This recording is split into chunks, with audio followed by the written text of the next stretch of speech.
Hello, this is Sharon from Teledyne ISCO, and we would like to welcome you today to our webinar, Getting the Most for LaserFlow, the only open-channel, non-contact flow meter available that measures velocity below the surface.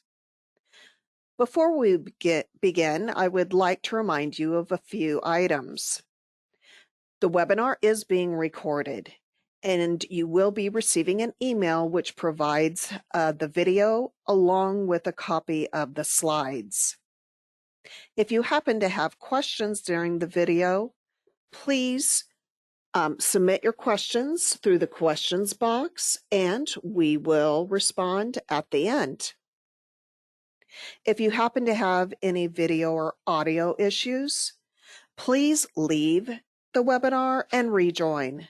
That oftentimes will clear up this issue.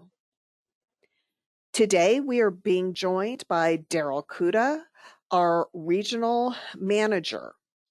And with that, I will hand it over to Daryl. All right. Well, thanks for joining me today. Hope I can enlighten you with some tips and tricks in installation and application information on the LaserFlow system. And all right. So first, the agenda. What I'm going to cover today is we're going to go over the principle of operation, some installation applications, some maintenance on the LaserFlow system, and last I'll cover some programming. I just want to give you some suggestions on recommended programming for data storage and just how to optimize your system. So first, let's start with the principle of operation. So as far as the LaserFlow is a non-contact laser, and it mounts over your flow stream. It uses an ultrasonic sensor to read the water depth and the distance to the water. It does have a range of from 0 to 10 feet. And so it has a virtual zero deadband because the water can come all the way up to the bottom of the laser and continue to read the level and the velocity. So the deadband, as all ultrasonics do have a deadband on it. Our deadband is taken up from the distance between the sensor and then the bottom of that laser, which then allows us to have the virtual zero deadband. Now the laser focuses below the surface of the water, and what we're looking for is the peak velocity, and that's going to be just below the surface. So we're not trying to profile the entire flow stream. So what we're going to do is we're going to capture that peak velocity, and then we can, when we read that, then we can then calculate what the average velocity is. So when it fires that laser, it's on for about 2 seconds, and it takes 5,000 spectral readings. And while that laser's on, it reads a frequency shift, and so it can determine the direction of the water and the velocity of it. So, and if you do multiple points, we can go anywhere from the 5,000 spectral readings up to 75,000 readings, depending on how many velocity points we pick, which I'll cover that later in this presentation. Now, as far as the installation, it's quite simple.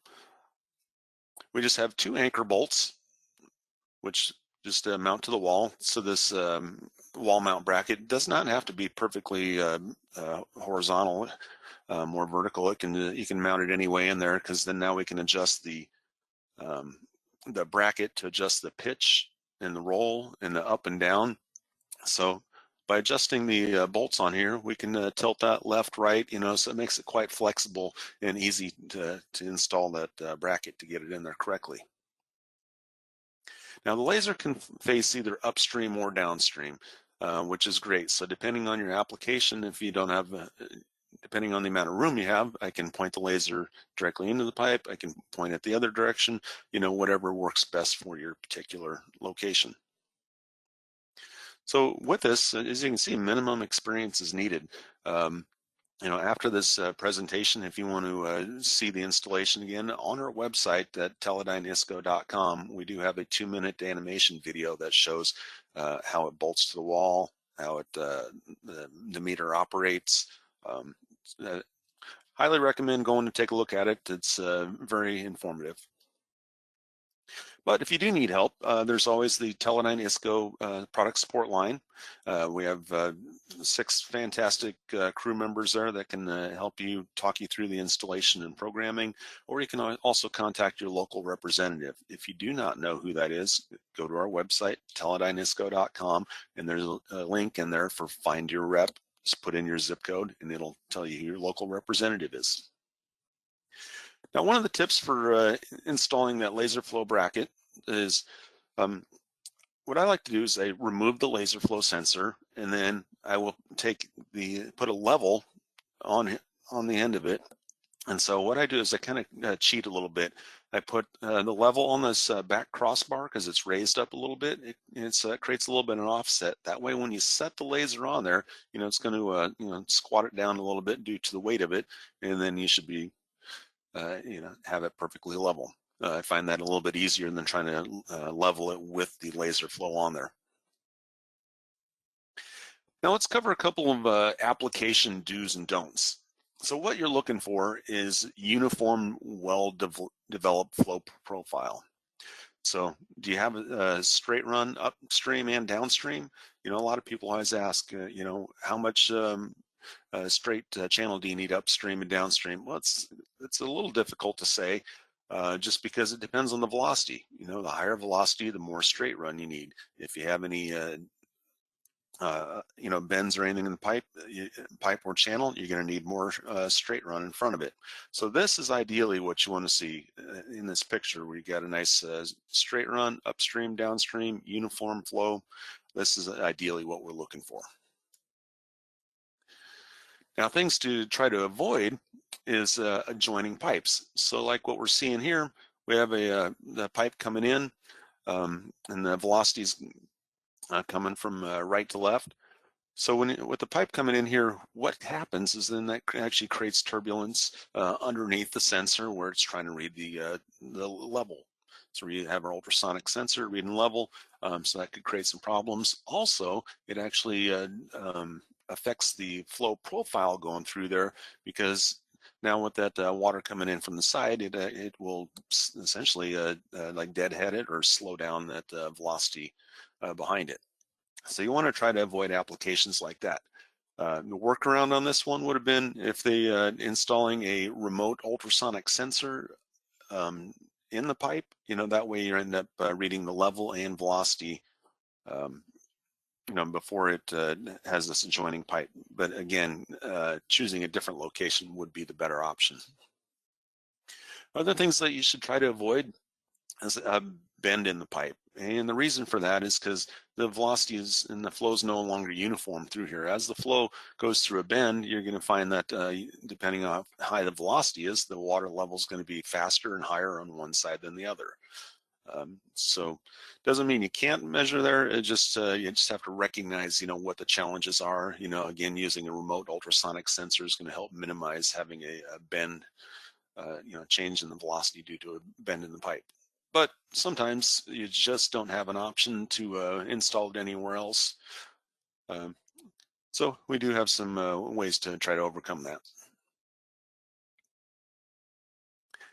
Now, as far as the LaserFlow sensor, a lot of people always ask, does it have to face upstream? No, you can face it upstream or downstream, as we're seeing in these two pictures, whatever works easiest for you. By default, it's set to read the absolute velocity. And so regardless of which direction you point it, you don't have to make any changes in the programming. It'll automatically read it. However, if you do want to read reverse flow, because you have that potential maybe due to tidal influence, there is a program setting in there where we just tell it to look for reverse flow. And simple as that, because it's just reading a frequency shift. It either sees it coming towards it or going away. Now, another note on here while we're looking at this, notice we do have a sunshade on here. For outdoor applications, I recommend that you put a sunshade on there. And the reason is because ultrasonic sensors use a temperature sensor to determine the speed of sound. And so if it's in direct sunlight, it can actually affect the temperature of the ultrasonic sensor and then throw your level reading off a little bit, because the speed of sound changes due to thinking it's warmer out than it actually is. So For outdoor applications, we sell a sunshade like this to put on top, or you could put, you know, any other type of shelter over it to help protect it from the sun. Now, this picture here, we have as you can see, we've got some extremely high velocity going through this application.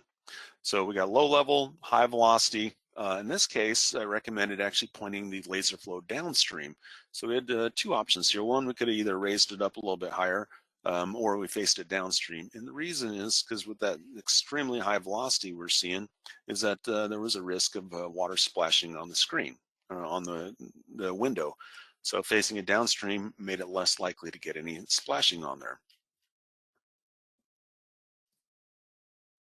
Now for large channels, you can use multiple laser flow sensors. So I get this question a lot, how many lasers do I need for different size channels? If it's uniform, you could put one, or you could put multiple lasers on there. And so with this particular location, they had 4 lasers across there because it was a natural channel. So, the velocity is slower on the, as you get closer to the edges. And so then they were able to then average all those readings together. Other applications are irrigation channels that you can use this on. Again, we've got a nice straight run of channel. They're only using one laser flow sensor on here because it's more of a man-made channel to then get their average velocity across the channel.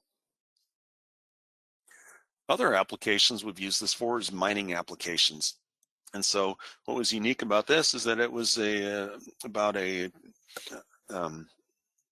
1 meter wide channel, except for it was mining tailings. So it's like wet concrete going through there. It was just screaming through at about 9 foot per second. Laser flow performed perfectly. Because I get the question a lot, it's like, how dirty is too dirty? Well, in this application, it's extremely dirty water. The laser will not be able to focus, 6 inches below the surface on this particular one, just due to the high solid content, but it was able to focus a little below the surface of the water, and it read the surface, and we got fantastic results out of it. Other applications is industrial, and what we're looking at here is that they just had their outgoing pipe, and they just cut a small opening in the top of the pipe. Usually I recommend, if you could get it, the width of the laser, maybe about 8 inches wide, 1 foot, so 8 inches by 12-inch square rectangular opening on the top is really about all you need to have access to the water to be able to read the velocity and the flow.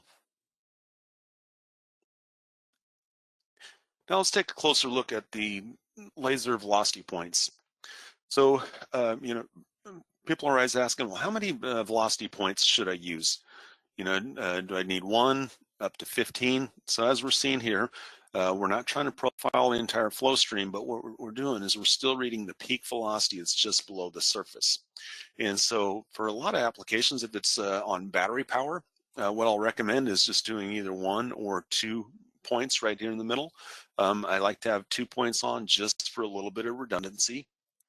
If you have AC power or larger channel like we were just looking at, you can select multiple points. That way it actually spreads out, and we can get a better average reading across that channel.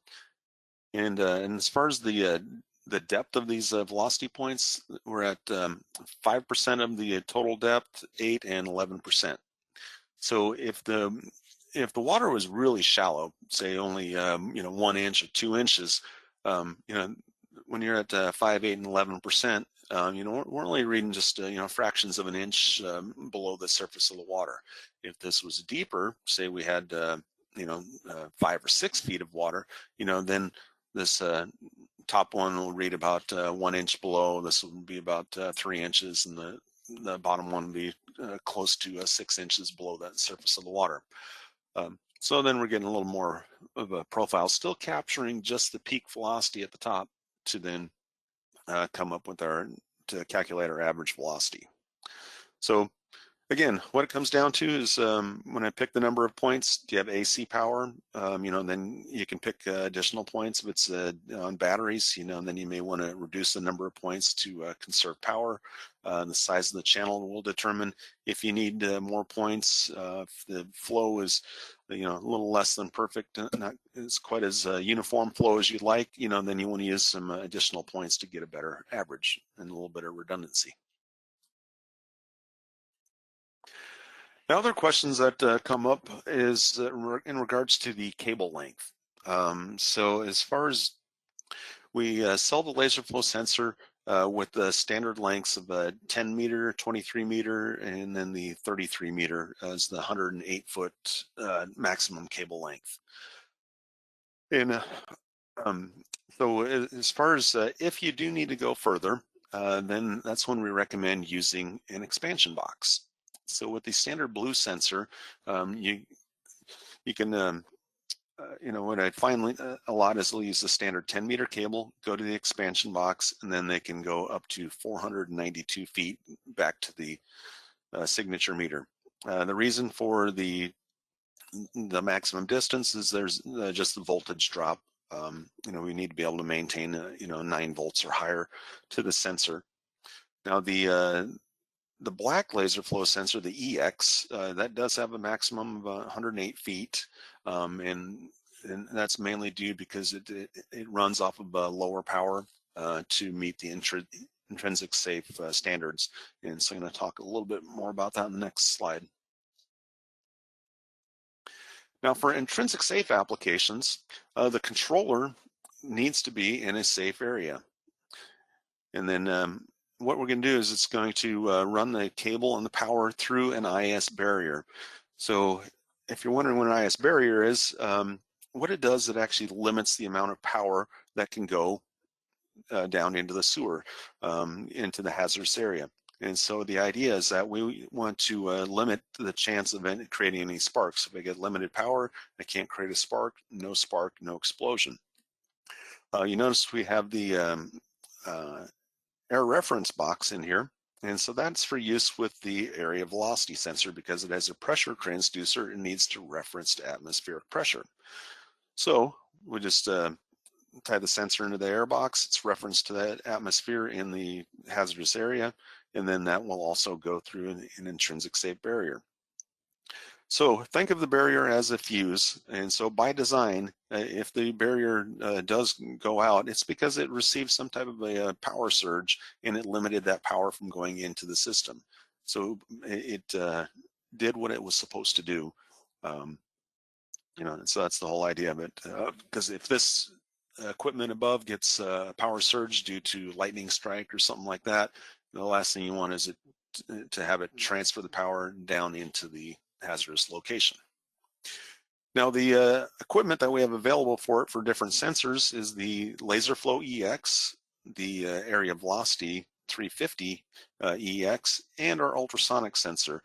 So the nice thing is we have all these intrinsic safe sensors to make it easy for you to install in a hazardous location or even a non-hazardous location. We can use that same sensor. Now, a little more about intrinsic safe applications is that if you have a portable application and you do not have an enclosure outside to install your flow meter, we do have the DuraTracker EX. Now, what's different about this is that this whole system is rated to be within the hazardous area. So you just hang the DuraTracker in there, plug the LaserFlow sensor or the area velocity sensor or ultrasonic directly into the DuraTracker EX. So in this situation, you notice there is no IS barrier because all the equipment, including the modem in there, is all hazardous rated.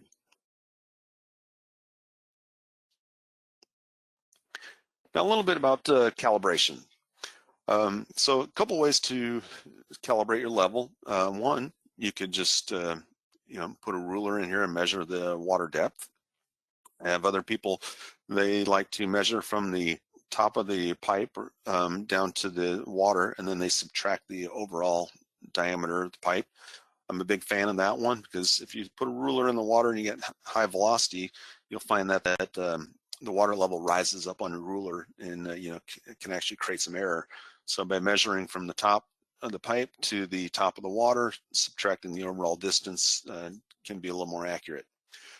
Likewise, if you know the distance from the bottom of the LaserFlow sensor to the bottom of your channel, you can use that as your reference point.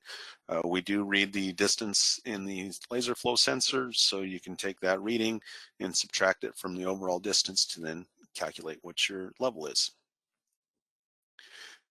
Now, velocity, there is no calibration required for the velocity. It's a frequency shift. It's highly accurate. In fact, anything that you're going to put in the water is going to be less accurate than the LaserFlow sensor. But if you do need to verify it, and I know a lot of you have standard SOPs that you need to profile the flow stream, which is fine. You definitely use that as a reference. But what I want to show you is just some other ways that you can just verify that the LaserFlow system is reading and reading velocity. So, one thing you can do is use a point velocity sensor like the Valport 801. So what this does is it's like a magnetic flow meter. So it has it creates the magnetic field and reads the velocity through here. This is not reading level at all. It's just reading the velocity. And typically what I find is that they'll take a velocity sensor like this, and then they'll put it in like 9 different places in that flow stream and come up with an average velocity. And then you can compare that with the LaserFlow to see how close they are. Now keep in mind that laser is going to be more accurate, but you're using this as just to verify that you're in the ballpark. Other things you can do, dye dilution test. Gets to be a little more expensive way to test it, but it's definitely another way to verify that the laser flows within range of your dye dilution test. Or you can try to just simulate velocity.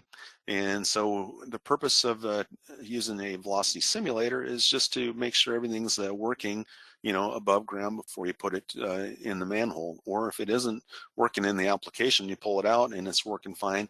That's going to give you an idea that there's probably something in that flow stream that's actually creating a lot of turbulence, and you need to go down and inspect what it is, because it's maybe, rags or just debris in that flow stream. So a quick and easy way to verify that your LaserFlow sensor is, one, reading level and reading velocity, is you can just take a fan. So what I did, I have a USB fan, plug it in my laptop, and then the laser will read the speed of the fan. I'm not trying to calibrate the unit, I'm just verifying that it will read velocity. So their example over here, they're out in the field, they just took another fan in the back of their truck, and then they were able to read the velocity of the fan. So they knew the equipment was operating, and then they installed it in the flow stream.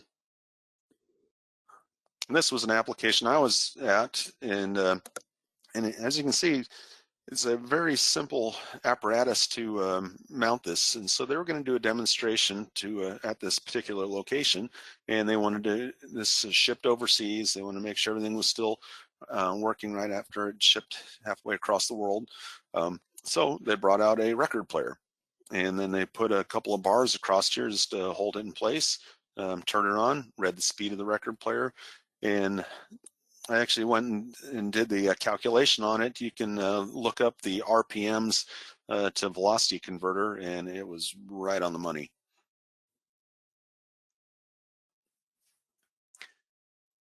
Now, as far as maintenance goes, you can use the diagnostics to determine when you should maintain the equipment.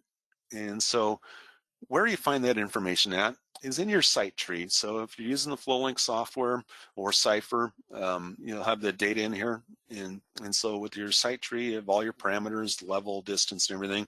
But we do have diagnostics. So when you download the DuraTracker, it automatically downloads a diagnostic file. On the signature meter, you just have to request the diagnostics off that LaserFlow sensor. But some of the parameters that it actually stores are going to be the ultrasonic signal, the sense voltage, and Doppler power. And I'll talk a little bit more about those. But in the diagnostics, one of the things that you're going to get is this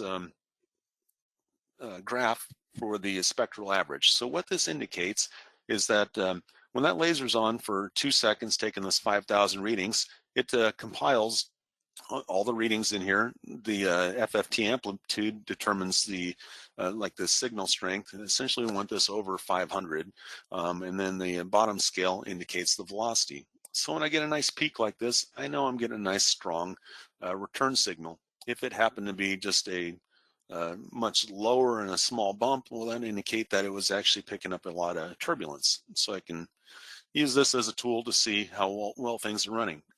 And when I start a new application, I like to have the diagnostics as that is my benchmark. And then if, later on down the road, if I see that this signal is starting to deteriorate, then I need to go out and inspect the site.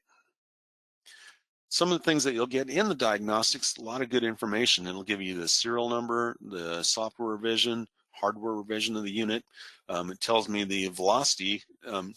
Remember before we were looking at that velocity grid, and so it's telling me on the top row, this is what my velocity was, the middle row, and the bottom row. Other things it'll tell us is the optical voltage, sense voltage, telling me how clean the window is, X and Y axis. I know that it's within tolerance. This should be 0 plus or minus 3 degrees, and 45 plus or minus 3 degrees. So it gives us a lot of good information just to make sure everything is up to speed. Now, as far as the ultrasonic side of it, I mentioned, so one, you have the ultrasonic signal strength, and that's usually in the 90% range. And so if you see that you start at 90 and then it starts to, get lower or certain times of the day, the signal drops, well, that's usually an indication that we've got something going on, maybe foam, steam, something like that.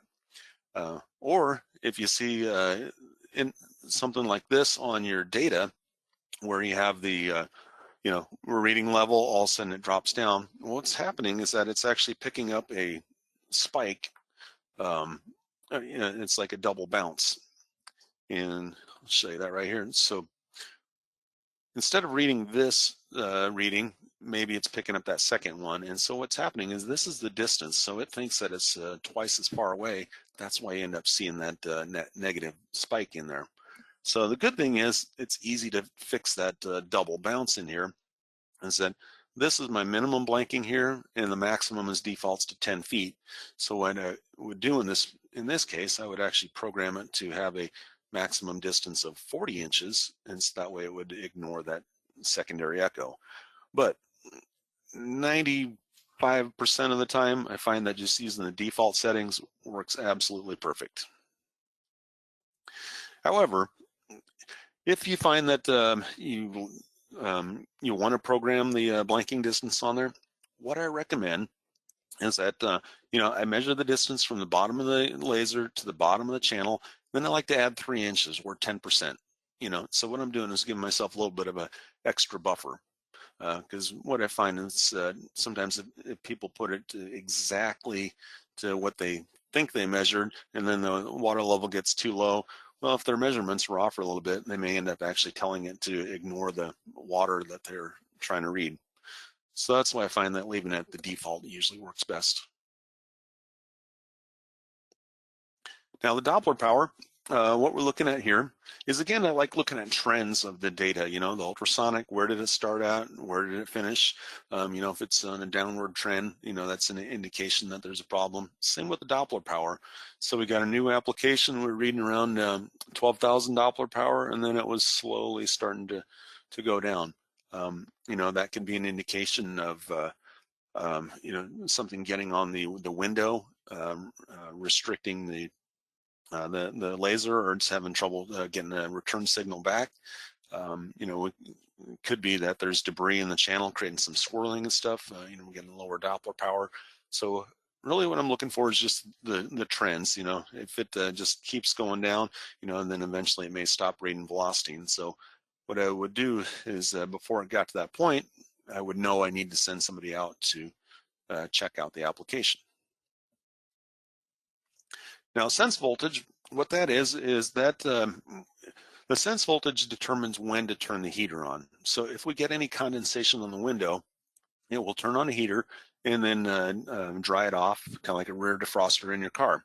So this is one where I don't like to look at the instantaneous readings. So what we're looking at here is that it was usually in this range, 50 to 60. It started to develop condensation on that window. It got up to 100 millivolts. Heater turned on, immediately just pulled it down. And then because there was high humidity or condensation, it went up again, the heater turned on. So by design, that's exactly what we're looking at. If I looked at just the specific reading, I would think, oh, there was a problem, it's 100 millivolts. It's not the case. It's just doing what it's supposed to, and this is by design. Now, however, if I found that it was turning on the heater and it was only dropping down to 80%, and it was always remaining high, that would be an indication that, yeah, you need to clean the window on that LaserFlow sensor. So as far as maintenance, you can set up a regular cleaning schedule, or you can do it as needed. You may find that you're going to save yourself some money in the long run by just using the diagnostics to clean it when you determine there's a problem. It's like in this case here, this laser was repeatedly submerged all the time. They could have used the ultrasonic signal strength reading to determine that that was, they were starting to get this grit build up on there, because the signal would have started at 90% and started getting lower as all that was building up on there, and that would have been a good indication to go out and clean it. This particular site recommended just raising it up so it didn't get submerged all the time. Other times cleaning may be required. This was another one where it's submerged. This particular application, the laser would have continued to operate had it not been for that little piece of plastic on the front that was blocking the laser path. So all this other garbage on here, it looks bad, but it still would have operated. It just it obstructed the actual laser path. And so we would see that in the data too. And the good thing is that we'd see the X and Y axis was still good. And then, but then we just lost signal due to the plastic on the front of it. Now, as far as I keep mentioning cleaning that window if needed, the way you do that is you just have to remove the nose cone. There's 6 Phillips head screws. You take those off and the nose cone comes off. You will find that one of these screws is a little difficult to get to. There's not a lot of room, and so you may need to use like a 90-degree screwdriver or one of those short stubby ones to get that off. But as far as cleaning it, just use a soft cloth, anything, like those fiber cloths that we'd use to clean your glasses, and then just pull it off, clean that window, and put it back together. So as far as other application things I want to talk about, you want to make sure you have a clear path to the laser. So that last picture I showed where the plastic was blocking our path, that's a problem. You want to avoid applications with this foam. So we would have saw 2 things with this. The ultrasonic signal would have dropped due to foam, and the laser is hitting that foam, so it isn't penetrating. So this would not work for any non-contact type of sensor.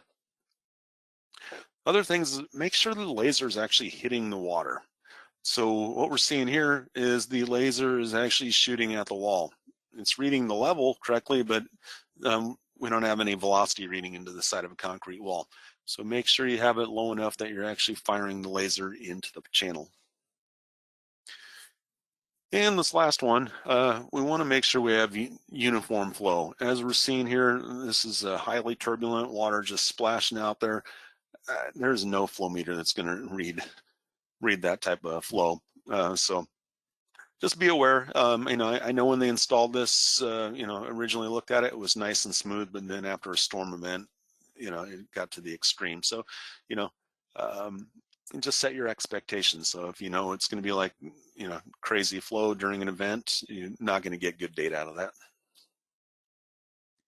Now, as far as the programming, most applications only require just the default settings.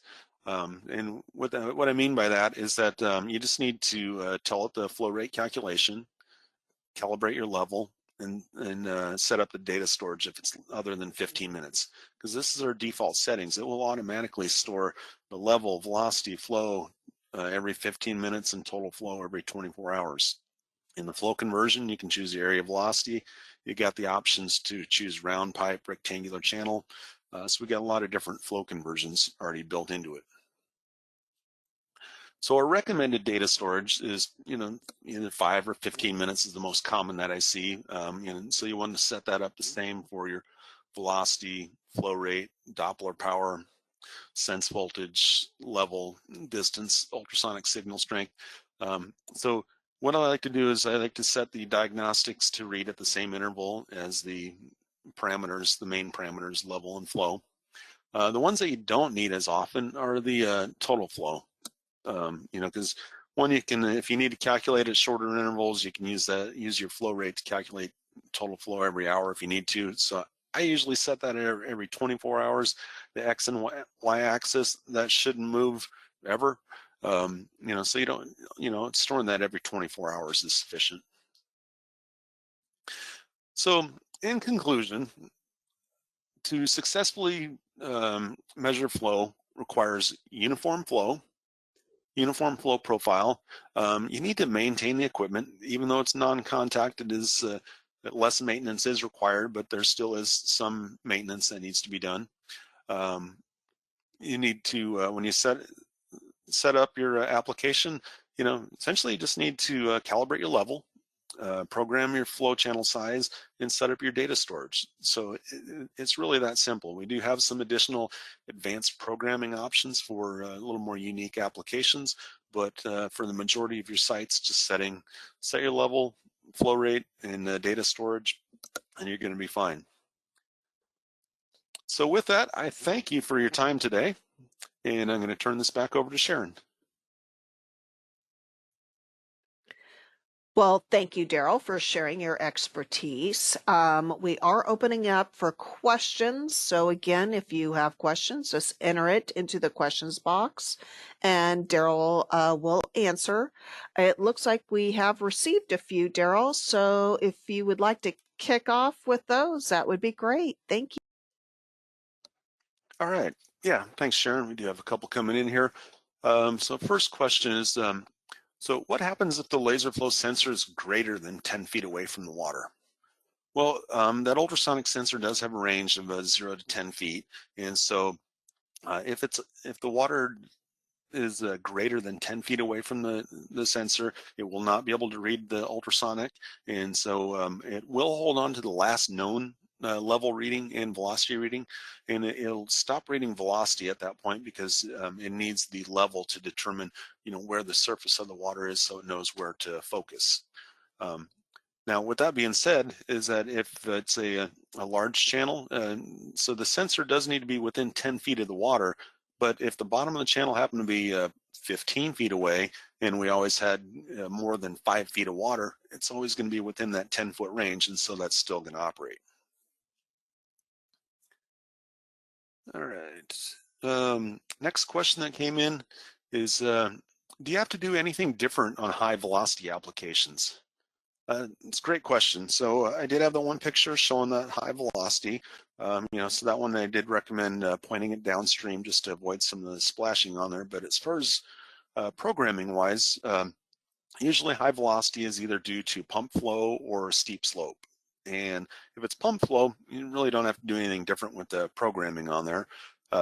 If it's steep slope, usually you have a really low level and then the slope of the pipe. And so what can happen there is that depending on the slope, that laser may be trying to focus, actually below the water into that pipe. So in the advanced programming, there's an option for steep slope, and you tell it the slope of the pipe, and it will actually adjust the focus point. It will, raise it up to then hit the water instead. Or you can tell it parallel the channel and just take the LaserFlow sensor and actually make it parallel to the slope of the pipe.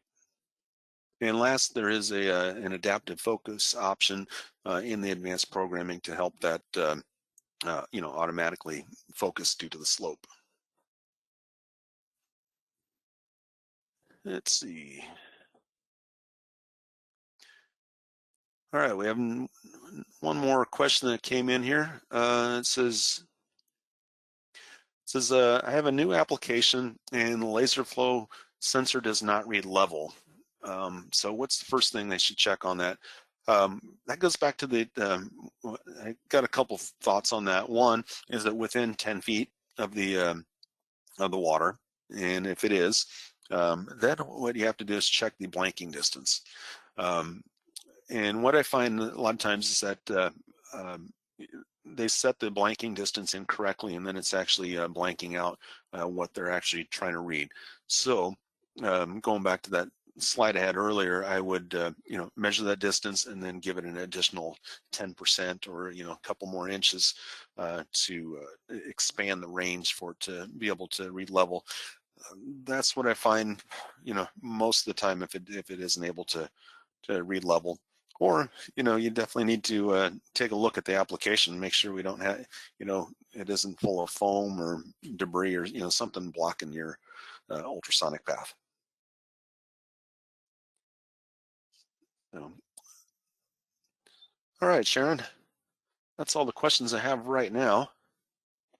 Yeah, it looks like we've covered everything. So I will go ahead and close. Thank you for those of you that did submit questions. If there happened to be one that Daryl did not address, he plans to do that via email. So those will be answered in the next few days. So we again want to thank you. As mentioned, it was recorded and this will be made available to you in the near future. So we hope you have found this very educational, and we hope to see you again at our next webinar.